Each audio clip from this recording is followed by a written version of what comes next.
दोस्तों, भगवान राम के तीन भाई लक्ष्मण, भरत और शत्रुघ्न के बारे में यूं तो सभी जानते हैं, मगर शायद बहुत कम ही लोग जानते हैं कि भगवान राम की एक बड़ी बहन भी थी जिसका नाम शांता था।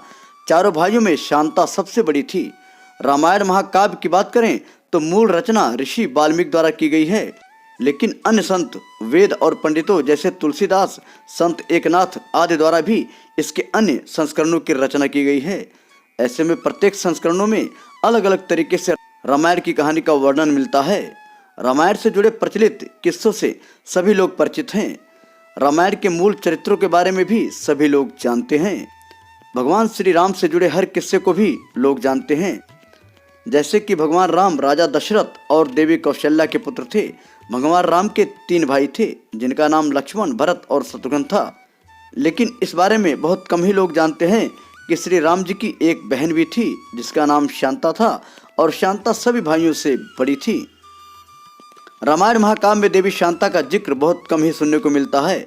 माना जाता है कि अपनी बेटी शांता को राजा दशरथ ने एक ऋषि को गोद दे दिया था, इसलिए रामायण में भी देवी शांता का जिक्र कम ही सुनने को मिलता है, और राम जी समेत अन्य भाइयों की चर्चा अधिक है।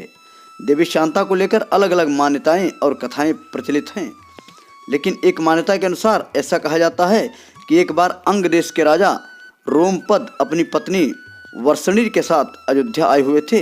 राजा रोमपद और वर्षणी को कोई संतान नहीं थी। बातचीत के दौरान जब राजा दशरथ को इस बात का पता चला तो उन्होंने कहा, अब मेरी पुत्री शांता को संतान के रूप में गोद ले लीजिए। राजा दशरथ की यह बात सुनकर रोमपद और वर्षणी बहुत खुश हुए। उन्होंने शांता को गोद लेकर बहुत ही स्नेहपूर्वक उसका पालन पोषण किया और माता पिता के सारे कर्तव्य निभाए। एक दिन राजा रोमपद अपनी पुत्री शांता से कुछ बात कर रहे थे, तभी उनके द्वार पर एक ब्राह्मण आए। ब्राह्मण ने राजा रोमपद से प्रार्थना करते हुए कहा कि वर्षा के दिनों में खेती की जुताई में राज दरबार की ओर से कुछ मदद करने की कृपा करें। लेकिन राजा शांता के साथ बातचीत में इतने व्यस्त थे कि उन्होंने ब्राह्मण की बात नहीं सुनी। ऐसे में द्वार पर आए हुए जरूरतमंद ब्राह्मण की याचना न सुनने पर उसे बहुत दुख हुआ। वह ब्राह्मण राजा रोमपद का राज छोड़कर चला गया। वह ब्राह्मण इंद्रदेव का भक्त था। इंद्रदेव अपने भक्त को दुखी देख राजा रोमपद पर क्रोधित हो गए और उन्होंने उनके राज्य में पर्याप्त वर्षा नहीं की। इससे खेतों में खड़ी फसलें मुरझा गईं।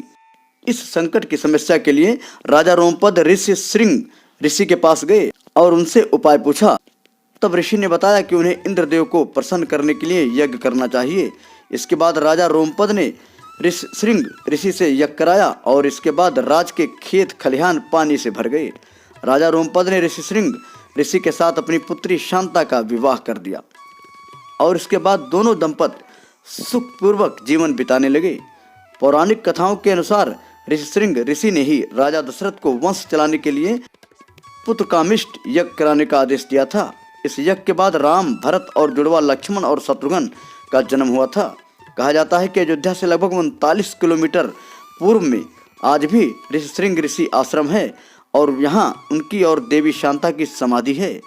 हिमाचल में कुल्लू से करीब 50 किलोमीटर दूर देवी शांता का एक प्राचीन मंदिर है जहाँ नियमित रूप से उनकी पूजा होती है।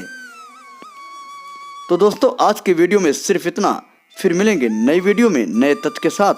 दोस्तों, अगर आप भी चाहते हैं कि हमारी खबरें आप तक पहुंचे तो चैनल को सब्सक्राइब करके बेल आइकन जरूर दबाएं ताकि हर खबर आप तक बराबर पहुंचती रहे।